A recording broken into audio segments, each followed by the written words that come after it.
I always thought my father was just a quiet, distant man, and it wasn't until he was dying that I found out his silence had been hiding a secret that started with a car crash 30 years ago. Growing up, my father wasn't the kind of man who yelled or lost his temper, but there was this heaviness to him that I could never quite explain when I was a kid, like he was always carrying something he never set down. He'd come home from work every evening around 6, sit at the table, eat whatever my mother made, and say maybe 10 words the whole meal, and then he'd disappear into the garage for hours, and I could hear him out there sometimes, not even working, just sitting in the dark with the radio on low. I used to press my ear against the door when I was little, trying to figure out what he was doing in there, and one time I opened it just a crack and saw him sitting on an overturned bucket with his head in his hands, and something about the way his shoulders were shaking made me close that door as quietly as I could and never mention it to anyone.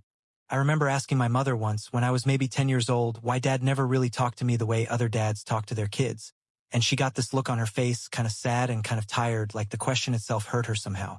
She said, "Some men just carry their love quietly, honey. You shouldn't take it personally." So I didn't, or at least I tried not to.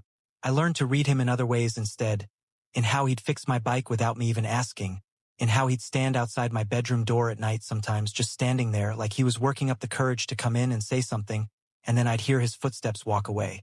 But there was one thing that scared me more than anything else growing up, and that was the last week of every October.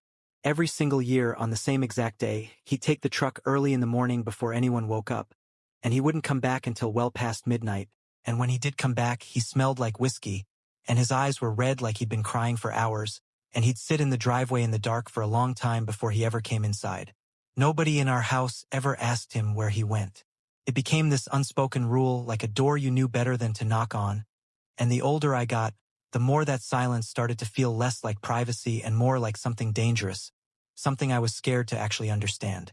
There was a photograph too, one I found by accident when I was about 16, tucked way in the back of his sock drawer under some old receipts.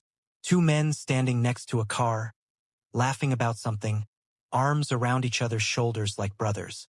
One of them was clearly my father, younger, with more hair and a wider smile than I'd ever once seen on his actual face. I brought it to him and I asked who the other man was, and his whole body went still like I just pointed a gun at him. He took the photo out of my hands so fast it almost tore, and he said, "Just an old friend." And his voice cracked in a way I'd never heard before, and then he walked out of the room, and we never spoke of it again. I grew up and moved out and built my own life a few hours away, and my relationship with my father stayed pretty much the same as it always had been, respectful and steady, but distant, like 2 people who loved each other but were speaking through a wall neither of us knew how to break down. Then about 2 months ago, I got the call every son dreads.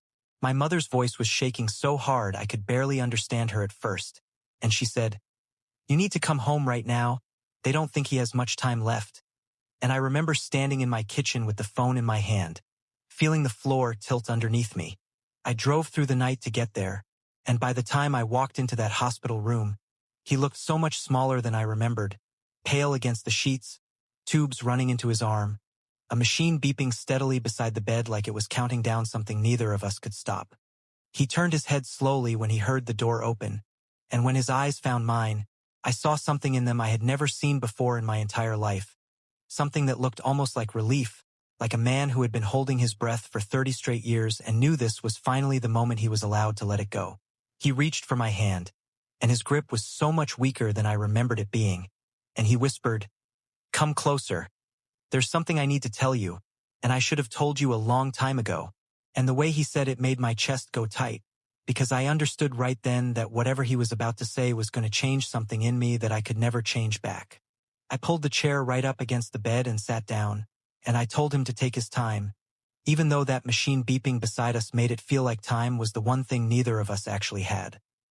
He stared at the ceiling for a long moment, like he was gathering 30 years of words all at once and didn't know which one to start with, and then he turned his eyes back to me, and he said, "I'm not your real father, son. I never have been." For a second I actually laughed, this short, confused sound, because I thought maybe the medication was making him say things that didn't make sense, so I squeezed his hand and told him to rest, that we could talk more in the morning. But he shook his head hard, harder than I thought he still had the strength for, and he gripped my hand so tight it almost hurt, and he said, "No, listen to me, please, because I need you to hear this from me, and not from anyone else after I'm gone. He told me that 30 years ago, he'd had a best friend, a man named Tom, closer to him than any brother could have been. Someone he'd known since they were kids racing bikes down the same cracked sidewalks. Tom had married a woman named Claire, and not long after, they'd had a son. And my father's voice broke completely when he said that son was me. He told me how Tom and Claire used to invite him over every single week, how he'd sit at their table and watch them build this warm, easy life together, and how some small, quiet, shameful part of him had always envied it, though he swore he never once let it show, not to them, not to anyone. Then he told me about one October night, and his hand started trembling in mine as the words came out slower, like each one cost him something physical. The three of them had been out celebrating Tom's new job, and they'd all had more to drink than they should have. And when it was time to leave, my father insisted he was fine to drive. He said Tom had actually grabbed the keys right out of his hand in the parking lot, had looked him dead in the eye and said, "You're not driving tonight. Give me those." And my father, too proud and too stubborn and too drunk to admit he wasn't okay, had grabbed them right back and said something he still couldn't forgive himself for. Something like, "I've driven drunker than this 100 times. Get in the car." So Tom did, because that's what you do for your best friend. You trust him, even when you shouldn't. About 10 minutes into the drive, on a turn he had taken 100 times sober, my father lost control of the car, and it went off the road and hit a tree at a speed he still couldn't bring himself to say out loud. He said he woke up in a hospital bed 3 days later with a police officer standing over him, and the officer told him that Tom and Claire hadn't survived, and that he was the one who'd been driving. He said the sound that came out of him in that moment wasn't something he'd ever been able to describe. Not in 30 years, not to a single living person, until right now, lying in this bed, finally saying it to me.